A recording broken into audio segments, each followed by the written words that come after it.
NA241 में हम मौजूद हैं और ये जो मेरे बैकग्राउंड में आपको ढोल की आवाज़ आ रही है, मैं ज़रा रिक्वेस्ट करूँगी इसको रोक दीजिए, क्योंकि इस हलके के जिस कैंडिडेट के पास मैं बात करने के लिए इस वक्त आई हूँ, उनका इंतखाबी निशान जो है वो ढोल है। मैं बात कर रही हूँ पाकिस्तान तहरीक इंसाफ के खुर्रम शेर जमान साहब, जो कि अब आज़ाद हैसियत में ऑब्वियसली इलेक्शन लड़ेंगे। कैसे हैं आप खुर्रम साहब? जी अल्हम्दुलिल्लाह, आई एम गुड। खुर्रम साहब, 241 ये 2013 में भी पीटीआई का हलका, 2018 में भी पीटीआई का हलका, आप खुद 2 बार सूबाई असेंबली का इलेक्शन यहाँ से जीत चुके हैं।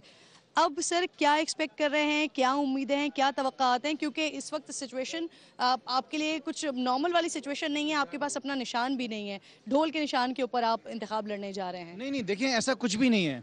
ये कराची के अंदर लैंडस्लाइड विक्ट्री होने जा रही है, लैंडस्लाइड विक्ट्री। मैं आपको बता रहा हूँ कि अगर लास्ट टाइम हमने 14 सीट्स ली थी, इस दफ़ा पूरे कराची का हम सफाया करेंगे। आप पूरे कराची को देखेंगे, कराची पहले भी पाकिस्तान तहरीक इंसाफ का था, आज भी तहरीक इंसाफ का है। ये जो ढोल का निशान दिया ना, इस ढोल के निशान से कोई फ़र्क नहीं पड़ने वाला है। मैं आवाम से पूछता हूँ कि ढोल को वोट दोगे? ये लोग हैं, ये ढोल का वोट मिलेगा, चाहे जिसका भी होगा वो ढोल का वोट होगा। पाकिस्तान तहरीक इंसाफ पूरे कराची में इंशाल्लाह लैंडस्लाइड विक्ट्री लेगी। सर, आप समझते हैं कि इलेक्शन जीतना वाकई इतना आसान होगा? क्योंकि अभी कुछ दिनों पहले जब बलदियाती इलेक्शन हुआ है उसमें भी आपने कॉन्टेस्ट किया, लेकिन वो इलेक्शन आप हार गए और इस वक्त जो है वो निशान आपके पास मौजूद नहीं है, तो वाकई आप समझते हैं कि ये इलेक्शन इतना ईजी होगा? नहीं, देखिए, हालात के अंदर बहुत ज़्यादा फ़र्क आ गया है। इस वक्त पूरा पाकिस्तान परेशान है। जिस तरह 18 सियासी जमातों ने पिछले 1.5 साल में मुल्क का जो हाल किया, मुल्क की इकॉनमी की तबाही की है, मुल्क में महंगाई का जो आलम है, कराची शहर के अंदर ठंडे मौसम में, सर्दियों में जो है वो लोड शेडिंग चल रही है, गैस की लोड शेडिंग चल रही है। तो हमारे दौर के अंदर, पीटीआई के दौर में ये सारी चीज़ें नहीं होती थी। सो अब लोगों को नज़र आ रहा है कि जो काम पीटीआई ने किया वो काम कोई और नहीं कर सका। सो आप इस बात पर यकीन कर लें कि ये ढोल जो है बड़ा ज़ोर से ढोल बजेगा, और सिर्फ ढोल नहीं, जिनको बैंगन का निशान दिया वो बैंगन भी जीतेगा, जिसको रैकेट दिया है, जिसको रेडियो दिए, जिसको जूती दिए, जिसको चप्पल दिया है। कराची के अंदर ये पहली बार नहीं, पूरे पाकिस्तान में हो रहा है कि वोटर्स जो हैं वो कैंडिडेट्स को ढूंढ रहे हैं। वोटर्स खुद मालूम कर रहे हैं कि हमारे नामजद उम्मीदवार जो पीटीआई का है उनका निशान क्या है। सो हमारे जितने भी मुखालिफ हैं, मैं उनसे कहना चाहता हूँ कि आप आएँ, मुकाबला करें। हमें लेवल प्लेइंग फील्ड तो नहीं मिली है, लेकिन जो फील्ड है ना उसी के अंदर भी हम अपना काम कर लेंगे। अच्छा सर, आपके सिंध के सदर हैं अलीम आदिल शेख साहब, जेल में हैं इस वक्त। उन्होंने जेल से ख़त लिखा है एक पीटीआई चेयरमैन को, और उन्होंने उस ख़त में लिखा कि नई कमेटी बनाई आपने, फिरदौस शमीम नकवी ने, उन्होंने इल्ज़ामात लगाए और फिर उसके बाद उन्होंने टिकट दिए जिसकी वजह से नुकसान होगा पार्टी को। और आपके लिए उन्होंने यहाँ तक कह दिया कि जी जो यूसी हार गए वो नेशनल की सीट कैसे निकालेंगे, कैसे रिस्पॉन्ड करेंगे आप इस पर? देखिए, होता है जब टिकट्स का टाइम होता है ना, तमाम सियासी जमातों में इख्तलाफात होते हैं, लेकिन फाइनली ये होता है कि जो डिसीजन हो जाता है, जिनको टिकट्स मिल जाती हैं, फिर पूरी पार्टी उनके पीछे खड़ी हो जाती है। सो आज पूरी पार्टी मुंतखब जो जितने भी नामजद उम्मीदवार हैं उनके साथ खड़ी हुई है, और हलीम आदिल शेख साहब हमारे सिंध के सदर हैं और उनका एहतराम है, और वो इस वक्त मुश्किल वक्त गुजार रहे हैं, लेकिन हम सब एक पेज के ऊपर हैं, हलीम आदिल शेख साहब भी और हम भी, पूरी पार्टी इकट्ठी खड़ी है। इंशाल्लाह ताला we will win this election. Sir, आपने बाग़ जिन्ना में जलसे के लिए कमिश्नर साहब को ख़त लिखा है, तो क्या आपने पहले मुताल्लिक़ा इंतज़ामिया से इजाज़त ले ली है वहाँ पर जलसा करने के हवाले से, और क्या जवाब आया? आप देखिए, इंतज़ामिया तो कमिश्नर कराची है ना, तो कमिश्नर कराची को हमने एक एप्लीकेशन लिख दी है, और हमने उनको बताया है कि आपने इसी ग्राउंड में पिछले कुछ हफ्तों पहले या 2 महीने पहले, 1 महीने पहले, और भी सियासी जमातों को आपने यहाँ पे इलेक्शंस की कैंपेन के लिए और जलसे की इजाज़त दी थी। तो जिस तरह बाकी सियासी जमातों को इजाज़त दी, इसी तरीके से तहरीक इंसाफ को भी दी जाए, और आप देखेंगे कि 4 तारीख को बाग़ जना में जो ग्राउंड होगा उसको छोटा नहीं किया जाएगा बाकी सियासी जमातों की तरह। हमेशा से तहरीक इंसाफ ने सबसे बड़े जलसे किए, आज भी करेंगे और लीडरशिप के बगैर भी करके दिखाएंगे। अच्छा सर, आखिर में, क्योंकि आप कराची के सदर हैं खुर्रम साहब, तो क्या एक्सपेक्ट कर रहे हैं? 2018 में 14 नशिस्तें आप लोगों ने निकाली थी, क्या देख रहे हैं कितनी नशिस्तें निकालेंगे, किसको टफ टाइम देने जा रहे हैं? मेरे ख्याल से हम होपफुली इंशाल्लाह ताला 18-19 सीटें हम निकाल लेंगे इंशाल्लाह ताला। जो सीटें हमसे छीन ली गई थी 2018 के अंदर, उनको हम वापस हासिल करेंगे। आवाम के लिए सिर्फ एक मैसेज है मेरा आपके चैनल के थ्रू कि देखें, आपने घरों से बाहर निकलना है, आपने वोट कास्ट करना है अपना, और आपने जिस तरीके से ये साबित किया कि पहले भी पूरे पाकिस्तान में सबसे ज़्यादा कराची शहर ने जो है वोट्स कास्ट किए थे तहरीक इंसाफ के लिए, आपने साबित करना है कि एक दफ़ा दोबारा कराची शहर जो है पूरे पाकिस्तान में नंबर 1 पर आएगा, और ये साबित करेगा कि पाकिस्तान तहरीक इंसाफ ही जमात है, और सिंबल से कोई फ़र्क नहीं पड़ता, चाहे सिंबल ढोल हो, चाहे सिंबल बैंगन हो, चाहे वो रैकेट हो, वोट तहरीक इंसाफ का है। Thank you so much sir, carry on please. ملک میں الیکشن کا ماحول ناظرین ہو یا نہ ہو لیکن عوام سب جانتے ہیں. ہم کراچی کے حلقے کور کر رہے ہیں.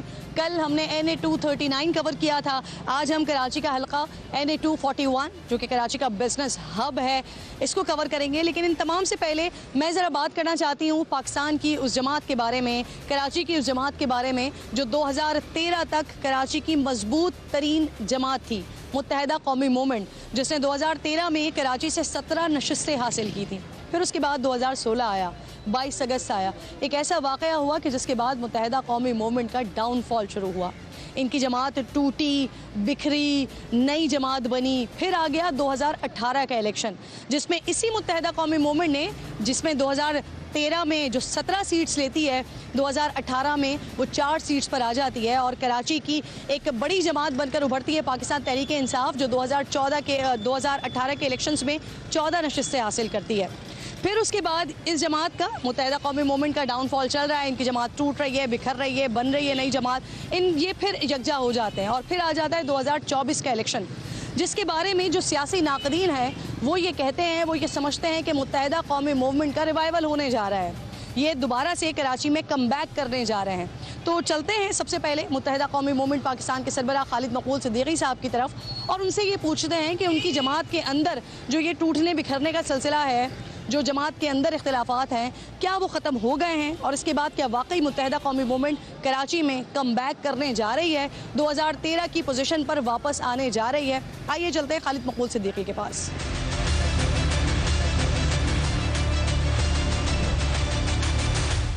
پروگرام میں اس وقت میرے انتہائی معزز مہمان سربراہ MQM پاکستان خالد مقبول صدیقی صاحب میرے ساتھ موجود ہیں. السلام علیکم خالد بھائی, خیریت سے ہیں آپ؟ کیسی چل رہی ہے الیکشن کی تیاری؟ الیکشن اب اس امید کے ساتھ لڑا جا رہا ہے اور اس امید کے ساتھ اس کا حصہ لے رہے ہیں کہ اب کی عوام کا ووٹ اور مینڈیٹ پریویل کرے گا, پالیسی آڑے نہیں آئے گی. اور 18 کے انتخابات میں کا جو تجربہ تھا وہ جس طرح ناکام ہوا ہے, اس کے بعد میرا خیال ہے سبھی کو احتیاط کرنی ہے. جس جگہ کے عوام کا جو مینڈیٹ ہو وہ ریفلیکٹ ہونا چاہیے اب کی ٹی وی پہ اور الیکشن کمیشن کی اس میں. اور ساتھ ساتھ یہ کہ پاکستان کو اگر آگے لے کے جانا ہے تو جس کے پاس جہاں پر جتنا مینڈیٹ ہو اتنا اختیار بھی ہونا چاہیے. 2013 اس انتخابات میں اس شرط کے ساتھ آگے بڑھیں. خالد بھائی 2013 کے الیکشن کے نتائج میں دیکھتی ہوں, وہاں پر مجھے 16 سیٹس میں پاکستان تحریک انصاف دوسرے نمبر پر نظر آتی ہے. متحدہ قومی موومنٹ 17 سیٹس کے ساتھ نظر آتی ہے جیتتے ہوئے. پھر آتا ہے 2018, یہاں پر متحدہ قومی موومنٹ پاکستان 4 سیٹس لیتی ہے, 14 نشستیں لے جاتی ہے پاکستان تحریک انصاف. 2024 آ گیا ہے, کیا MQM پاکستان وہ کم بیک کر رہی ہے سر؟ مجھے تو لگ رہا ہے کہ کم بیک کیا کرنا ہے, پالیسی تبدیل ہوئی ہوگی تو ہم نظر آئیں گے. یہ سب کو پتہ ہے, خود جو لوگ جیتے تھے, یہ بات میں کئی بار کہہ چکا ہوں, جو جیتے تھے وہ صبح حیران تھے اور بعد میں جنہوں نے جتوایا تھا وہ پریشان تھے. تو یہ میں تو خوش تھا کہ یہ پریشانی بہت بعد میں, ہاں مجھے تو 2-3 مہینے بعد ہی نظر آنے لگی تھی.